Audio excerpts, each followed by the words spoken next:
start. It's undefined once you know where you are.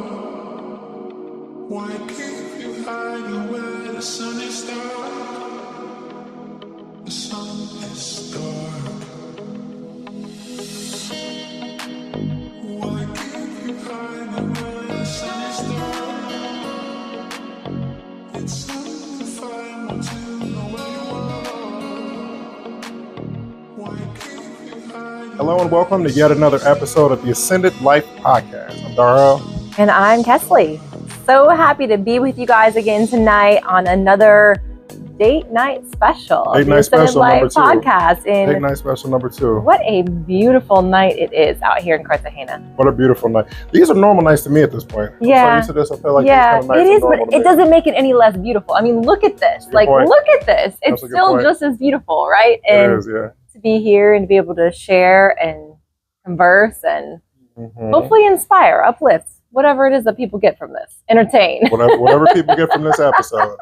Whatever people get from this episode. So before we get started, Yes, our sponsor tonight is Joyful Soul, energy-infused healing and yoga. Tracy has been a long-time friend, client, and just amazing soul. Our paths actually crossed, believe it or not, through a podcast. So okay. much like this, right? And this was, I don't know, maybe 6 years ago. And Tracy is an amazing, gifted Reiki master, teaches Reiki, has recently picked up yoga. She's actually done a lot with helping people recover from grief and move through grief. And she's just amazing. So she does a lot of online healing sessions. She also does in-person work out in Pittsburgh, Pennsylvania. So definitely check out Tracy. You will be so grateful for just like one of the most positive, inspiring, like beautiful, amazing people I've ever met. And like I said, really gifted healer. what's the name of the company again? It is Joyful Soul, energy infused healing and yoga. So check out Joyful Soul, Energy Infused Healing and Yoga. Healing and yoga. Check her out. I'm all about the branding. So, Yes, you know what I and mean? of I'm course the we'll show you business side guys of the her business, logo. but- We'll have her link to her website in the notes, all those good things as well, so people can check her out. Okay, so yeah, feel free to check her out, and y'all will take it from there. All right. So I would speak on Tracy, but I only know her from Elevate when she was in our. Yeah, she had an fitness amazing program, so- transformation. Did yeah. I mean, that says a lot about her too. Like she is like when she goes into something, like she is all in, and she's gonna do the work. And And do the work. whether it's the soul work or the physical work, like she's gonna do it. And Check her speaking out. of our topic tonight, her there's out. our daughter like waving in the window. Check her out. All right. So tonight's topic, what we're gonna be talking about tonight is, and first off, I want to give thanks. I'm all about gratitude, right? So I want to thank y'all for our very first. We only have like 37 subscribers or something, but I want to thank y'all for giving us our first 1,000 views on one of our first videos. Yes. So thank each and every one of you guys that have watched or rewatched or shared or liked. Continue to do that. Keep that energy up. It helps us, right? So when you share and when you like and when you watch, you give us the feedback, or you feed the algorithm, should I say, in a way by which we're able to continue to make this content, to put this stuff out there, and just keep doing what we love to do. Absolutely, just the inspiration. Like it just feels good to know that maybe we've helped or entertained, or like I said, whatever people are watching for, whatever their intention is. Exactly. So all right. So tonight our topic is raising interracial children. Yes. And people might think that that's not a thing, right?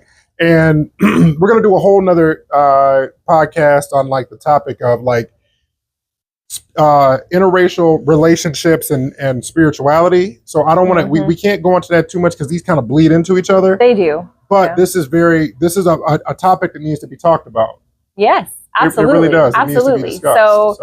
So our daughter is a year and 10 months. Uno año y 10 meses. I say that about 10 times a day because people are always asking me, how old is your daughter, when we're out on the beach and doing things, because she's very social. So this is my first go round with raising an interracial child. Yeah. Your second go round. Second go round, So you've really kind of mentored me in some of the things that I wouldn't have thought about. And maybe others who, like, if you're new to this, knew as a Well, and parent this is a or thing, maybe haven't thought about as well. when it comes to consciousness, it's just there in everything, right? Yeah. So it's not like, it's not like raising a handicapped person, or, I don't want to take anything away from people that have to put added work. But but then again, there is added work. I feel like there's added work in every child, right?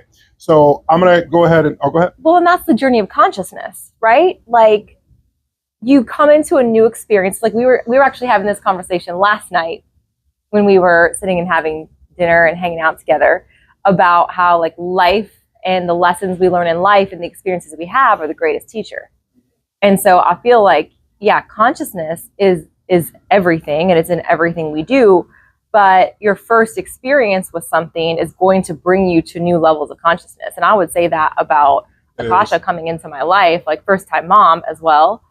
And like my consciousness, and even I shared with you a conversation I had the other day about like just like respecting different types of people and being inclusive of different types of people. Would I have thought about that before Akasha coming into my life? I hope so, but I don't know that because I'm in a new place of consciousness because of this amazing experience that I've had. So different things that people have brings awareness to different things. Absolutely. It opens up, it raises, we can say it elevates your consciousness, but I think a better word is it expands your consciousness, because maybe you wouldn't have thought about those things in the same way or at the same level of intimacy, because it's like in your life as you do when something is like there in front of you every single day, right? Like now I watch like cartoons or go to the store. Hold on. Okay, I'm getting ahead of myself. Yeah, you're way on another place. Okay, right, please, let's babe, please lead us. Let's have this thing Lead structured, us, and we're guide going to us. move forward. Thank you. All right, He is like our anchor on this podcast. Thank you for your masculine. This girl, you literally went to the last point. Your masculine energy is go to the last the guiding point force of this podcast. Thank you so much. I'm like, if you go with that story, then we're done. We did a 10-minute podcast. Please guide us, lead us. All right, so anyway, give us some structure, babe. All right, so anyway, so the last glass of wine for you on the podcast. All right, so anyway, all right, so as you said, my I guess as you said, my second go round with raising an interracial child, or a child from multiple backgrounds. Now we know that physically and in reality that the whole idea of race and stuff like that, we talked about on a whole nother podcast. We did. It's a fallacy, but you're gonna say something else? Well, we did, but I mean that video that you shared with me the other day that we watched on Instagram, I thought was like really beautifully done and gave us that's a whole nother podcast. Okay, you guys, he's like reining me in tonight. He is like keeping me on the straight and narrow. It's the wine. Just let me speak for a bit. Yes. And just let me speak, and then we'll switch off and take some turns. All right. So we'll do it like that. All right. So, but anyway, so my son's 20, and what happened was, with me being 40, I was only 20 when I had him. And at 20, in my opinion, especially when we were coming up, we're still children in my mind. There's, depending on the country that you live in, I feel like you can age, as Aaliyah said, ain't nothing but a number, but it's literally about the wisdom that you've gained and different things like that as to where you are. But anyway, I was not close to the man that I am today, right?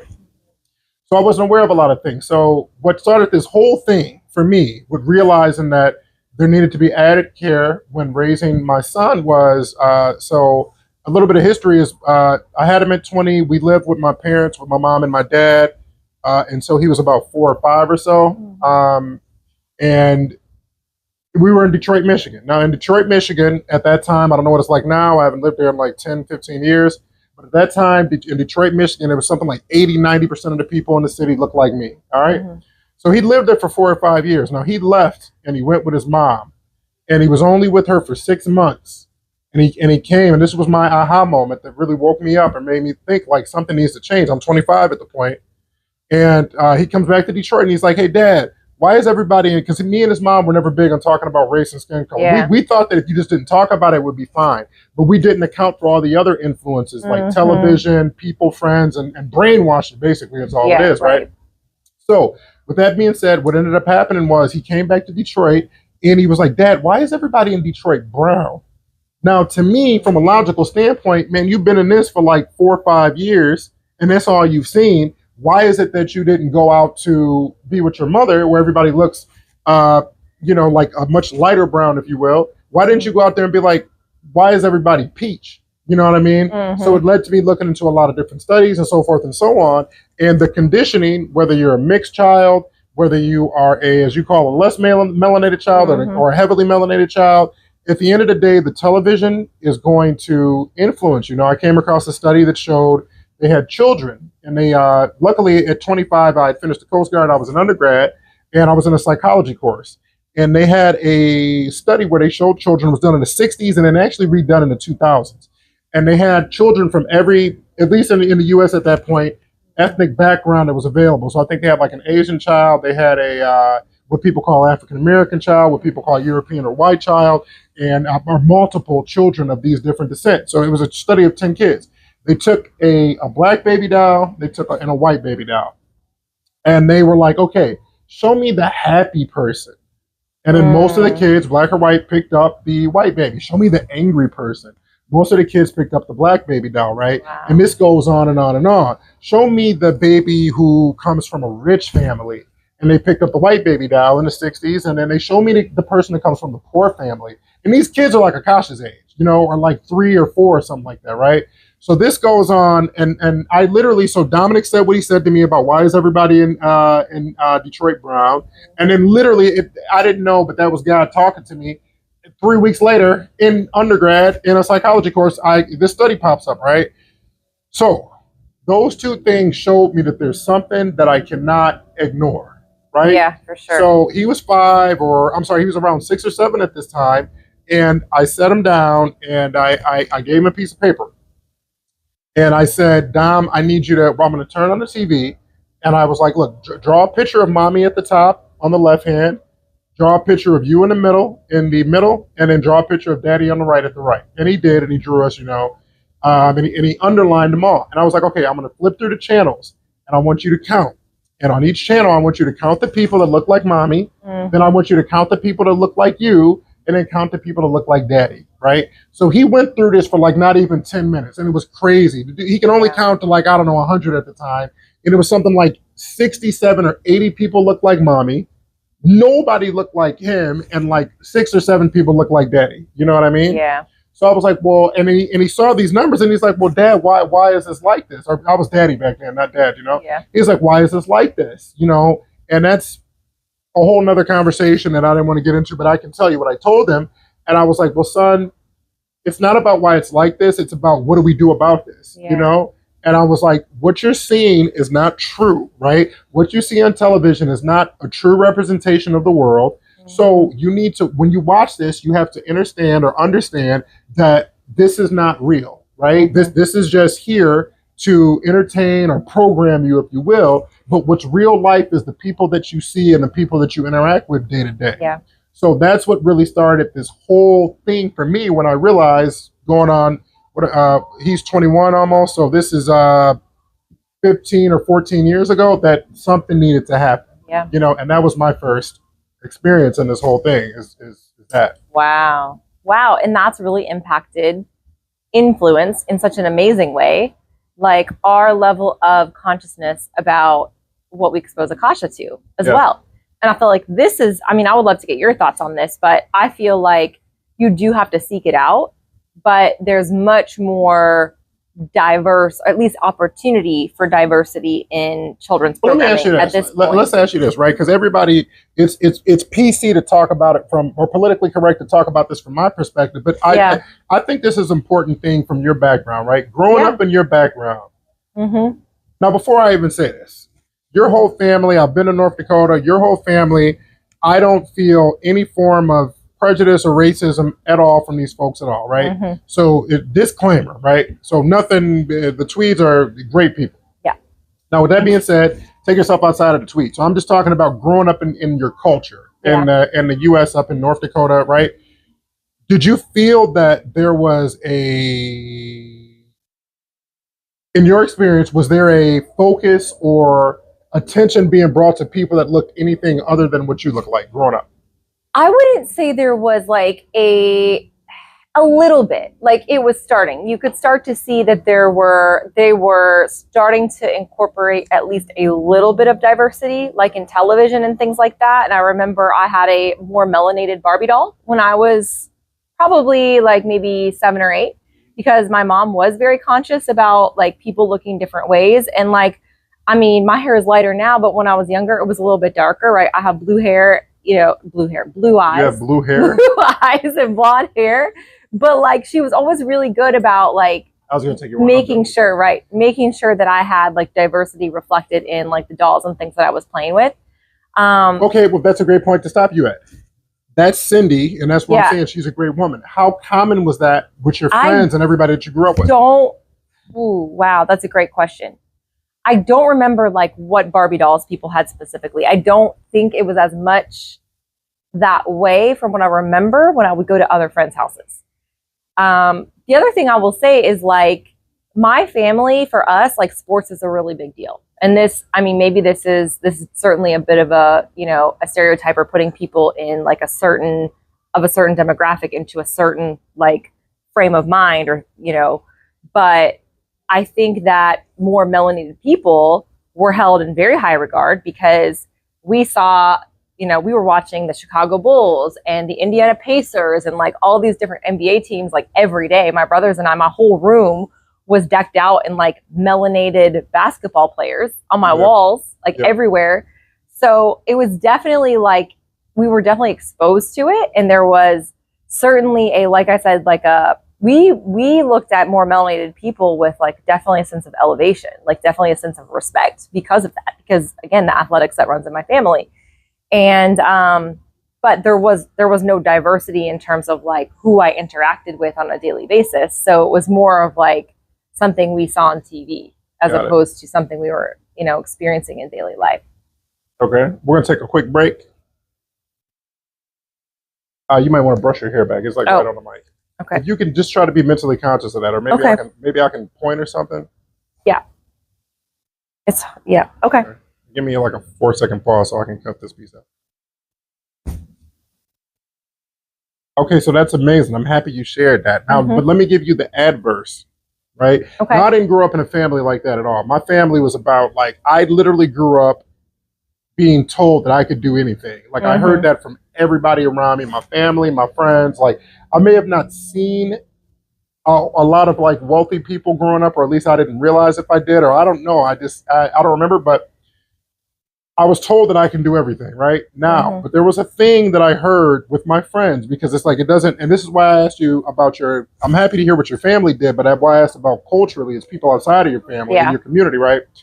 The culture and I went to Catholic school, right? So my school in Detroit it literally was mixed. It was like 40-50 or something, or 30 and 20. I don't remember the numbers. Don't quote me, but it was very diverse from my perspective, right? And I remember there was time, like even if you look at Biggie Smalls and some of the raps in the 90s, people were, like, you looked at basketball players and you guys revered them and you looked at them like, hey, these are athletes and whatever. But people that I heard of in the community outside of my family literally thought that the only way they can make it in life as a person of color was either by having a jump shot or being a basketball player or being a rapper. And these were some of the negative stereotypes that were kind of perpetuated. I definitely see that. Yeah, I got to rope this whole thing. We got to rope this all back to the children, right? Right. So anyway, so the bigger point that I'm asking was, okay, so culturally, I know that you're saying that you're not sure if you saw a lot of the baby dolls or the Barbie dolls or people, but you did see the basketball players, right? Growing up, but so you're saying that if you did see it, you were not consciously aware of it in other houses or the homes that you were hanging out in growing up. No, okay. I don't remember seeing it. It doesn't mean that it didn't happen in maybe some occasions, but I don't remember it being like a strategic thing. As I give my mom credit for that. She was very conscious about that at the time. Now thinking back on it. All right. Okay. And shout out Cindy. I feel like every episode we're saying shout out Cindy. Shout out Cindy. We know she's gonna be listening. But anyway, so all right, well that's a plus and that's a great thing, right? So, but back to the whole idea of children, right? So if, for example, right, and okay, let me just explain why I asked you that. Okay. Right? So the point that I'm making is, I can't remember the guy. It was back in the day. I think it was like Ralph Nader, or don't quote me, or one of those guys, or Newt Gingrich. I think it was Newt Gingrich, actually. I don't know if you remember back in politics, but it's 5-10 years ago. He said that if you were raised in the United States and you were European or white, there was no way that you could be anything other than racist and be racist unconsciously. And this is why. He said that if you grow up and you see everybody on television looks like you. When you go to school, everybody looks like you. When you go to your doctor's office, when you go to see the policeman, when you go to see your lawyer, when you go to see the judge, all of these people look like you on television and then in your life. What does that do to you subconsciously? Now, I talked about on another podcast how Atlanta, being there and everybody looking like me, it completely changed my life, right? And turned me in, or at least planted the seed for me to be this person, right? So I was asking that to say, like, I don't think that you hold any kind of prejudice or racism towards people. It's kind of a thing where I think that automatically, maybe not now, the world's drastically different now, right? But when we were growing up, I feel like if you just grew up and you had no bias at all, based on the media, television, politics in the world, you would be inadvertently, if you grew up looking like me, with some form of inferiority complex, subconsciously, and if you grew up unless some parent or somebody went out of their way to correct that, or if you grew up looking like you, it would be the opposite. You would have some subconscious superiority complex. You know what I mean? So that's why I was asking about the if you saw these things growing up. I mean, I could see how, like, even if it's not, I mean, superiority is one thing, right? But even like thinking, you've shown me this, like diversity, right? Like, a lot of people who are less melanated think diversity is, you know, a small percentage of people who don't look like them. I don't know if that's now. There was a study done in like 2010, and they asked families. They asked 5 families. No, I'm sorry. They asked like 100 families. They were just 50-50. And the ones that looked like me, and they were like, hey, well, if you moved into a mixed or a diverse neighborhood, what would they look like? And they were like, oh, a 50-50 neighborhood. And then the people that look like you said, oh, it would be about, 80% families look like us and 2% of the families look like me, Right. Like, even back then, right? Like my mind in like my teens, or like, my younger years, you did see some more melanated people like on television, and you're like, oh, well, there's diversity, but that's not reflective, to your point you made earlier, of society, right? Exactly. It was much more diverse than what television was letting on. And I'm happy you said that. So the whole point that I'm saying about raising children that are interracial, or I would say this applies to all children, now that we're actually on this podcast. Yeah, absolutely. But I think that specifically for interracial children that are kind of in the middle, they're both, technically, because, people want to say that, especially being in Colombia, the people come up with these ideas and they're, oh, you're black if you're dad, or you're dad, and all this other stuff like this, right? At the end of the day, nobody can define you other than yourself, right? Right. So there's no way you're going to tell me that my seed that went into you does not mix both of us and make a person that's both of us. Right. I'm sorry, it's not going to happen. She is clearly both of us, yes, in terms of her. Well, she's her own person. she's her own person. That's a whole nother conversation. Yeah, you're right. That's a whole nother conversation. Sometimes the things she does, I'm like, okay, I can definitely see both of us. Right. So, but the point that I'm getting at here is this. And follow me please. All right. If you want to, follow me if you want to. If I'm going too far left, if I was going to say if you want to, if I'm going too far left, just tell me and bring me back right. All right. Maybe cut me off on the line at this point.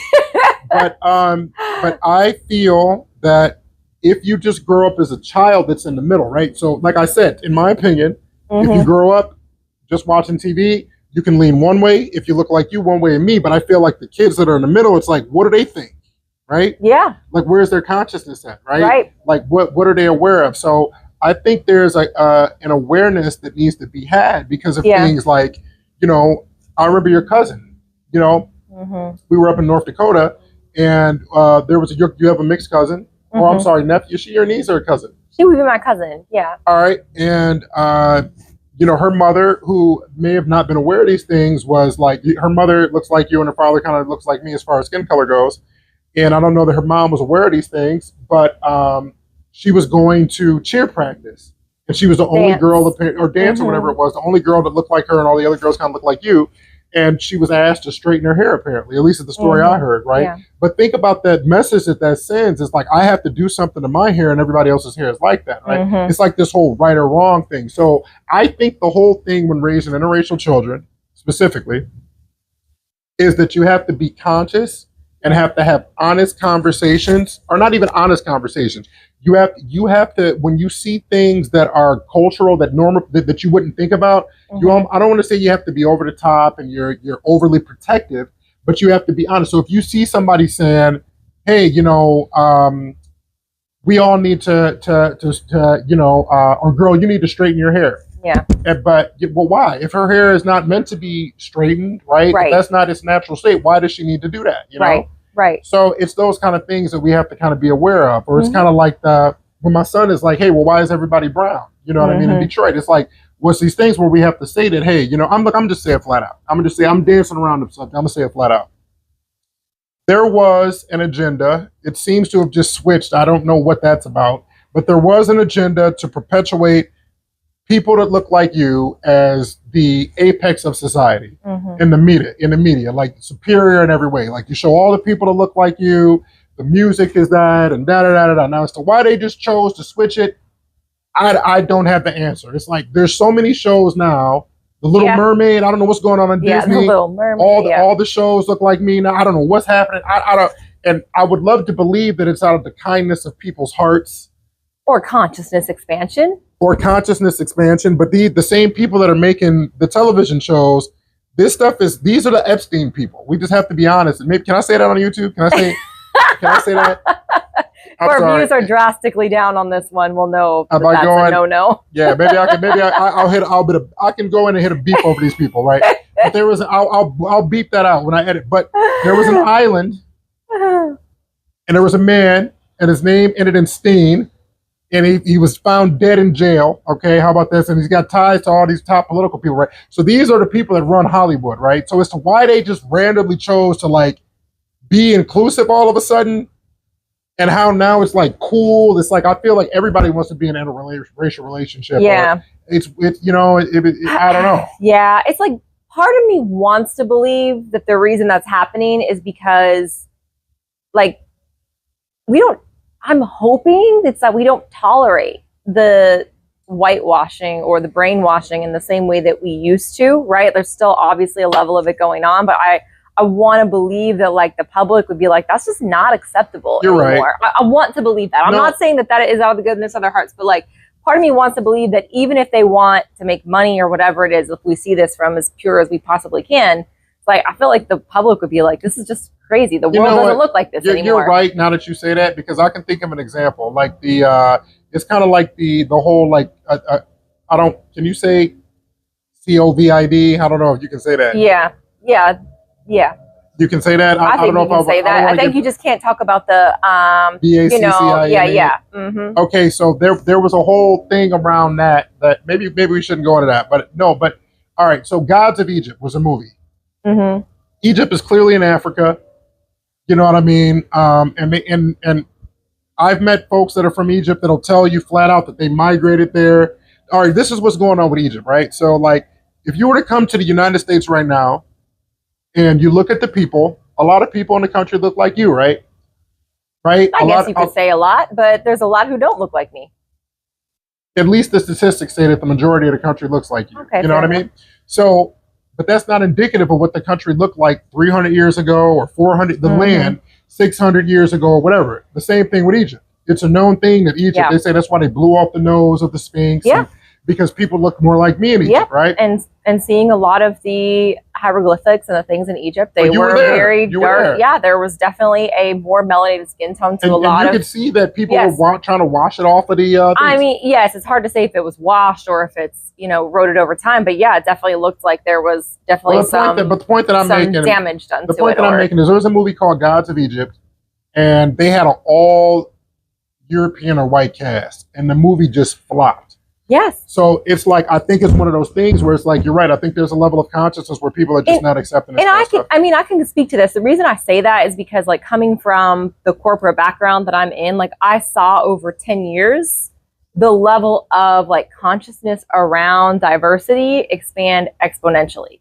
Like around like 2018, 2019, like definitely after 2020, obviously, like it was just like, you just don't do the things that you used to do, where it was like pictures of like solo white people in brochures, because I work in corporate communications, right? And brochures are on a website or things like that. Like even the industry that I worked in didn't have a lot of diversity, but it just isn't appropriate to show that kind of imagery anymore. It's just not. It's not respectful. It's not acceptable. But I guess the question to me is, it's kind of like, why? It's like that whole, like when the Trayvon and like George Floyd and all that stuff was going down.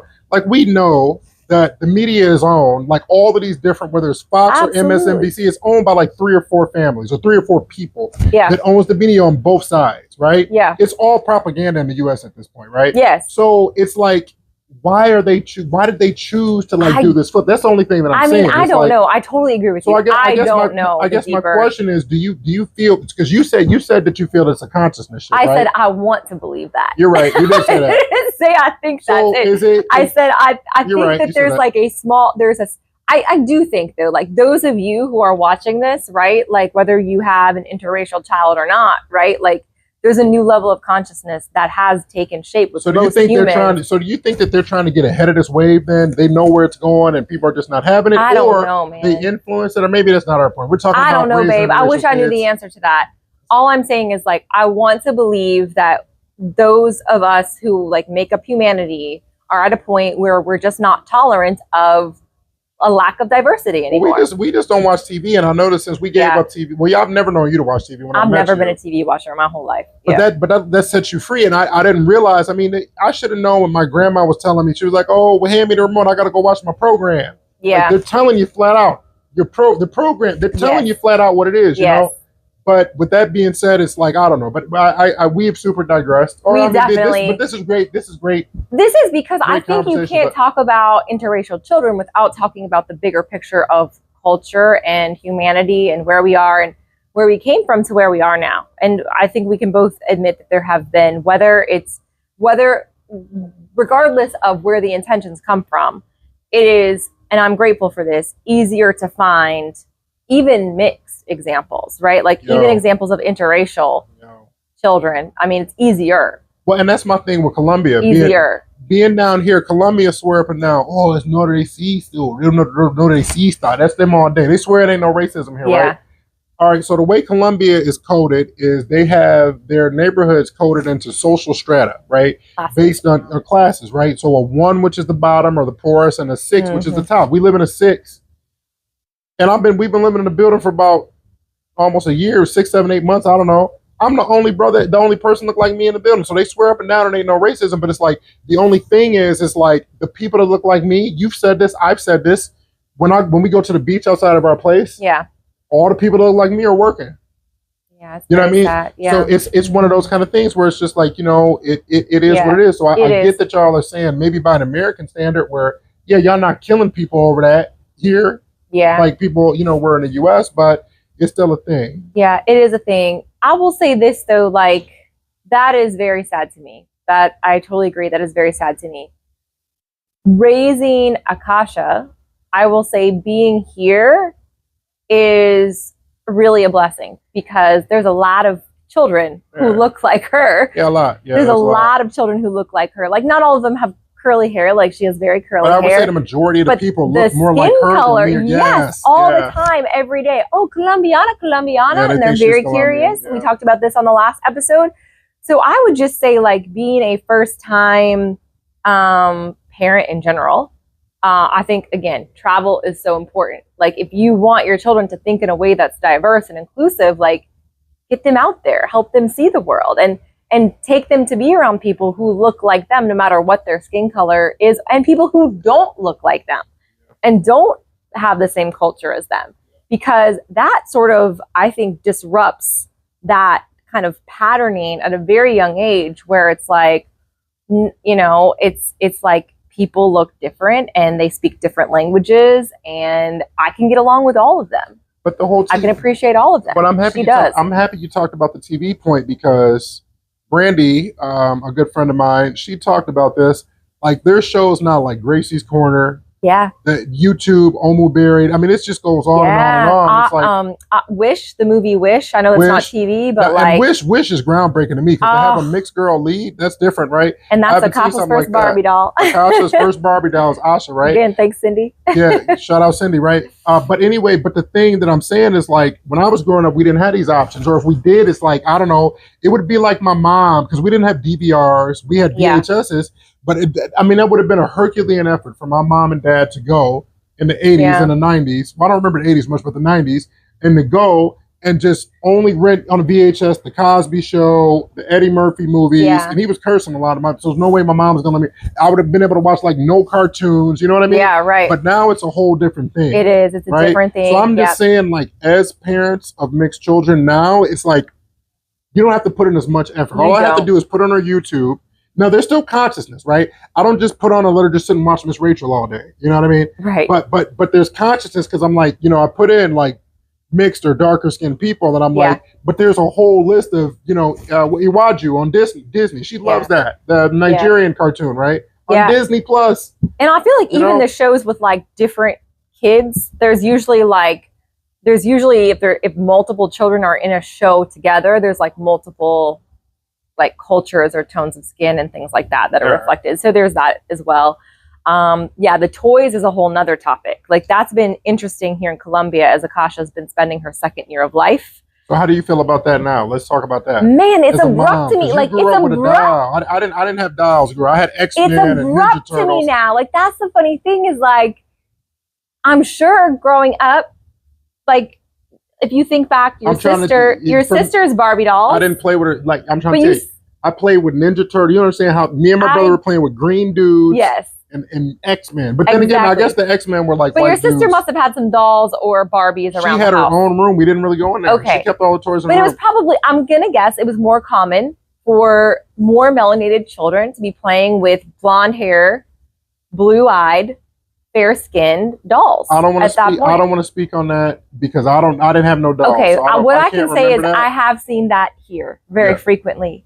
And now it's very abrupt to me to see like more melanated or darker skinned little girls with brown eyes and brown or black hair playing with blonde, blue-eyed, fair-skinned Barbie. It's like abrupt to me. It's that's crazy what I don't to me. get about here because nobody looks like that here. And I go to the store and I'll tell you, like, you can find a few of the Disney characters, those dolls, whether they be Barbies or dolls, like you can find those characters in different tones of skin and different ethnicities. But just the straight up like dolls or like not Barbies, but they have a lot of these like not like name brand Barbie, but other types of dolls that are less expensive that I've seen in like some of the like dollar stores and things like that. You cannot find. Like today, I literally went to a store and I was going to buy Akasha a little doll to play with in the pool, just to get wet and like play. I could not find a doll that didn't have blonde hair and blue eyes at all, like in the store that I was in. And it's very sad to me now. Like it's like so Colombia, abrupt to my system. I feel like here, culturally, in many ways, that's a whole nother podcast, but I feel like it's like living in 1960, minus the KKK and the persecution of my people. Like that's it. But like it's literally 1960 here, in a lot of ways, But yeah, to speak to it, it's like my brain doesn't even know what to do with that anymore when I now see that. It's like I just get a little bit sad in my heart when I see that. So yeah, it's interesting. It makes so what would your advice be? Because I feel like, and it's a two-way thing, right? Like, and I'll give mine after yours. But say you met a woman who was similar from your background, and she's like, "Girl, I found the love of my life, and you look like me." Mm-hmm. What would your advice be to this woman about if they chose to have children? I would say, again, it's like what I said earlier. Like exposure is so important. Right? Especially for a child who is interracial, because you're taking two different ethnicities and bringing them together. And it is about those two ethnicities. But I think for all of us, and this is really for any child, I think exposure to different types of people who look different, people who do life different, people who have different gifts and different ways of viewing the world and different beliefs is so important, whether it's your religion or the way you look or where you come from or what you eat or whatever it is. Like, I just think exposing children to a vast amount of diversity is the most important thing. That would be a piece of advice that I would have. Now, but that whole Barbie doll thing, I know it's not the case in the US, but here, is that whole being exposed to diversity gonna shake? So say I'm Colombiana, right? Yeah. Because you got as many Colombian friends probably as US friends at this point, right? Mm-hmm. So say I grow up here and I'm in the same question, right? It's like if you're in a strata 6 and I'm the only guy you see that looks like this, all the dolls. Nobody here looks like the dolls, by the way. Nobody. And so why they got it here, at least in the US, people look like that. Nobody looks like that here in the whole country. You know what I mean? Very few, should I say, right? Or in the ones that do have a lot of contact lenses and stuff, you know, like dyed hair, right? Right. So with that being said, it's like, do you think that the diversity and exposure is enough to counteract all the dolls and the propaganda? Because the TV here... I'm really glad you say that. I'm really glad you say that, because it doesn't, I mean, this goes for all of us, but I think it's especially important for someone who is mixed race. Like, self-love is so important. Like, teaching her, like, Akasha, your hair and your curls are so beautiful. Your brown eyes are so beautiful. Your skin is like almond golden color. It's so beautiful. Like, teaching her, like, I think we talked about this recently, how we're teaching her to say, I love me, right? And yes, that is reflective in what we see. So whether it's the dolls or what she watches on TV, it comes back to, yes, those are external things. Those are important, but teaching her to love herself, or teaching any child to love themselves, no matter what they look like, is the most important thing for me. Well, personally. Okay. I know you don't like being on the hot seat. It was a hot seat question. Yeah. So my question was specifically, because your initial advice was diverse, and I grew up in that, right? Yeah. But I didn't. So maybe that's why I say that that's so important to me, right? Okay, but let me tell you, but maybe today it might work. I don't know. I can't speak on it. But like, when I grew up, it was, my parents were all about diversity. If you grow up in a diverse thing, you won't grow up racist, right? And I guess you won't, you know, and when you know families, you don't kind of have the same, you do, but you don't. But go ahead. Well, I was going to say, and the reason I say the diversity piece is because when you learn that you can connect with and love people, no matter if they look like you or different from you, it's really hard to be racist or have racist or like have thoughts of separation. Because I mean, Akasha has friends that look all kinds of different ways. Many of them have a similar skin tone, and some don't. You might need to let me speak on this though. So, because I don't know what level of diversity I had in North Dakota growing up, right? Right. So we had a lot of it in Michigan. So growing up in Michigan, yeah, I get what people are saying about putting people together from a young age, and yeah, you're kind of like, you can kind of figure things out, but this is it. That only works if there's no media and television. Sure, because these people come into contact with each other, but I didn't even know any families that look like you before I already had ideas about families that look like yours. Right. And if that's the case for me, then the equal and opposite had to be true about the other people. Because I heard some things growing up that people would say, some presuppositions about things. And I'm just like, well, what are you talking about? Well, we don't even know anybody that looks like me or these people, right? So it's like, I think that the diversity and bringing people together, it's kind of like the MLK thing, right? Like, there's a whole thing where there's a lot of people that feel like Martin Luther King's thing with integration was a great thing and so forth and so on. But I've heard some camps that have made some pretty powerful arguments about how that torpedoed and destroyed a lot of businesses for folks that look like me, you know? And maybe it was not the best thing, right? So it's like that whole kind of conversation, right? So with that being said, it's just, I don't know. I guess I'm going to answer the question I put out there, that simply putting people around people is the key. Like, I think that if you put people around people, it'll destroy. But then again, so, okay, when we open the whole podcast, right? Well, we talked about this before the podcast, so let's bring this into play. So you talked about how cultural, this is your thing, you were talking about how what we believe to be social norms or cultures, because my whole thing is like, I think we both are on the same page that race doesn't exist. Right. But people have created cultures based on these shades of color, and that's a real thing, whether people want to admit it or not. But your point, which is a real point, is, but were these cultures influenced by propaganda, right? Or did a propaganda? And I really had to sit and think about that. And I'm like, all the negative things, yeah, for sure, that most cultures, if not all, have taken on themselves, right? So let's bring this back to what I'm talking about with kids, right? Okay. So you have these ideas of people, negative propaganda things from your culture or whatever, before you even meet these people. And then you have the television on, and again, it may not be on that level. I don't know. We don't watch TV, so I can't speak to it. So you have what you've heard culturally with family and friends. Then you have what you've heard and what you've seen moving forward with television, and then you meet a person. So it's almost like, yeah, it sounds good to be equal and all that stuff like that, and to bring people together. But you already have ideas about people without firsthand knowledge that you're trying to tear down when you move forward. You know what I mean? So that's what I'm saying. It was like, I asked you, well, excuse me, what would your advice be to help somebody, and you were like, or if somebody decided to have a child, like, oh, go ahead. Yeah, and I think I said diversity, but this is maybe even more specifically, I think this is for every child, like travel. Yeah, right? travel. Like get outside the US. Like I think that's really important for everybody. My advice would be, there's a drone. Oh. Sorry. Anyway, my advice, I'm a little sad. My drone, somebody, I don't know what happened. You can't fly it over this. I don't know what happened. Anyway, I won't go to that. But my advice would be, raise your consciousness as much as you can as a parent so that you're aware of the bullshit. That's good. And how, like, raise your consciousness? Maybe you could be more specific. All right, that's a good point. All right. So by raise your consciousness, I mean work on self-growth. Get in touch with whatever you consider God to be. Develop that connection, because you will develop a spirit of truth.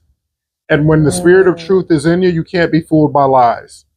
And you realize and you learn that many of the things that we have been exposed to and that we've seen, it's not, my background is health and wellness, but it's like, it's not just in health and wellness. It's health and wellness, it's religion, it's politics, it's medicine, it's faith. People don't want to hear that, but it's faith.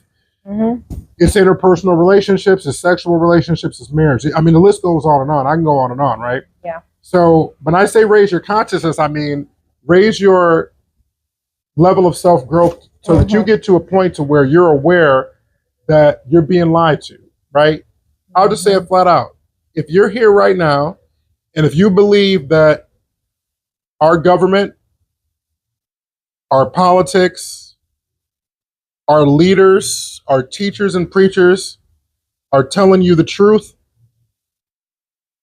then that's a great opportunity for you to raise your consciousness. There you go.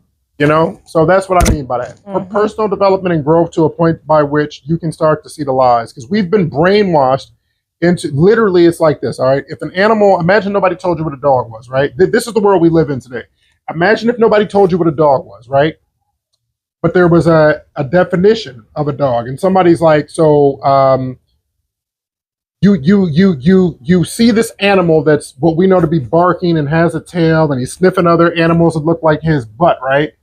Now then they introduce something called science and religion, and then they're like, well, there are these animals that are quadrupeds that come into the world, and what they do is they walk around, and they, through their olfactory senses, they need to communicate sexual organisms between each other and digest bacteria, and they wag their tails and da-da-da, and those animals are ducks. That's what science has done. Scientism, right? Is they've used terms and made up vernacular, literally made up unsubstantiated studies that can't even be tested, because you can't test science without being considered a quack at this point, right? And then, but the whole goal of it is to over-explain something and tell you that the thing that is not. It's what common sense would say, whatever this animal is, it's barking and it has a tail. I don't know what that thing is, but it ain't no duck. But they will. It's like they use these overly complicated things. So it's like the spirit of truth, and when we raise our consciousness and we connect to spirit, you can't be lied to as easily. That is deep truth right there. That is deep truth. So that's that. That's that. Well, it's about time to wrap this bad boy up. I was going to say, I was about to take this in a whole nother direction, but I think that's a whole nother podcast. So yes. It is. It is. So, but you got any closing points or closing thoughts?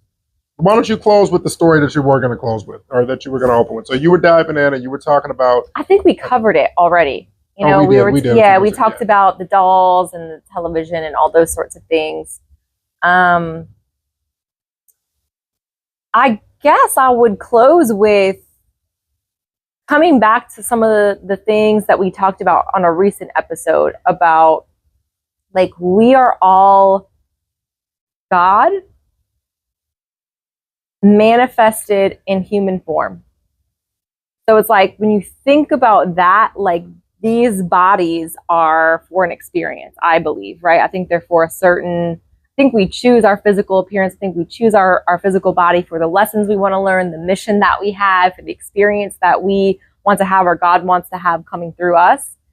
And I think that, more melanated, less melanated, the people we interact with, as long as we remember that, like, who we are and who we come from and what we truly are, the rest becomes so much easier.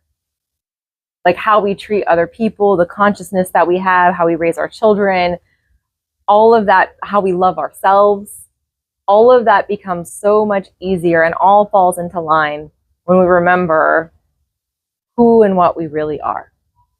That's what I would. And I think fundamentally who and what we are is love. And the number one thing you need to do is learn to, number one, forgive yourself first. Because only through forgiveness of self can you truly love yourself. And then after you love yourself first, you have to love yourself first. People talk about loving God first. How can you love God, which is in you, so loving God is loving you, by the way. But how can you, but most people's idea, or at least through the church and a lot of these religions, is God's external. But how can you begin to love God if you can't love what he made, which is you? He or she made, or which is you, right? So the first step is to forgive yourself so that you can love yourself. And then once you love yourself and you feel that real love for yourself, then you can start to love your neighbor.